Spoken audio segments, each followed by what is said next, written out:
नमस्कार मित्रांनो, आज भटकंतीसाठी साई आणि मी आलेलो आहे।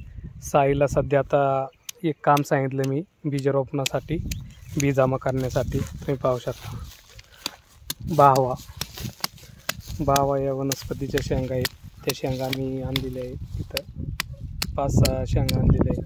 त्याचं बी काढायचं काम चालू आहे, तुम्ही पाहू शकता। तर हे बी जंगलामध्येच ज्या ठिकाणी ओसाड जागा आहे त्या ठिकाणी बीजारोपण म्हणजे बी टाकलं जाईल आणि तिथं बऱ्यापैकी झाडं तयार होतील। चला तर आता जाऊ, खालच्या साईडला एक वनस्पती आहे छत्री आंबरी म्हणून, ती पाहण्यासाठी जाऊ आपण।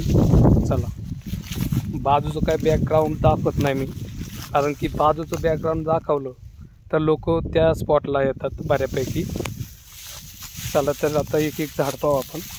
बऱ्यापैकी उतारे खाली भोकर ही वनस्पती तुम्ही पाहू शकता। बऱ्यापैकी फळं आलेली त्याला आणि पिकलेली पण दिसतात, पिवळी झालेली। बऱ्यापैकी तिखटपणा असतो,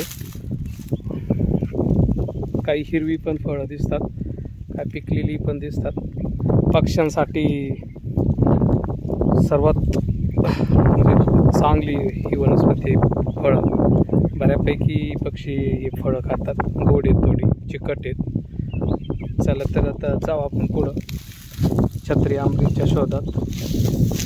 बाजूचा बॅकग्राऊंड काय दाखवायची गरज नाही, कारण की सर्वात दुर्मिळ काही वनस्पती आहेत।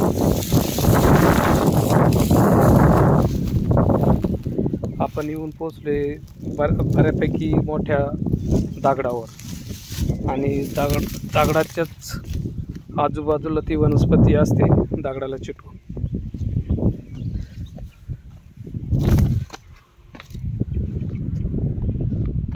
पाला मोठा दगड वाटतो इथं, तो टाके।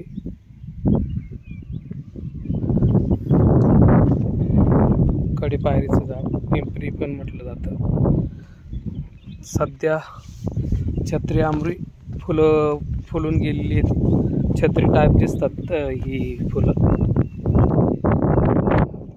तुम्ही पाहू शकता। छत्री आंबरी खाली पण बऱ्यापैकी दिसतात। मी जास्त फुलं काही दाखवलं पण कॅमेऱ्यात तुम्हाला दाखवतो। बऱ्यापैकी ही वनस्पती इथं उपलब्ध आहे,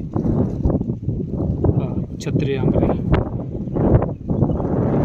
सर्वात गुणकारी वनस्पती।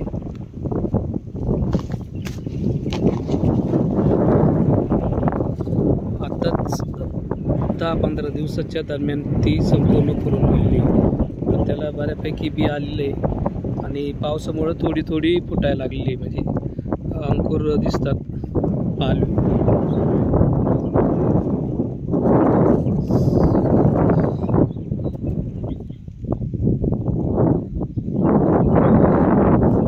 चला तर आपण थोडक्यात औषधासाठी थोडी कंद घेऊ। कंदाचा वापर पण बऱ्यापैकी होतो औषध।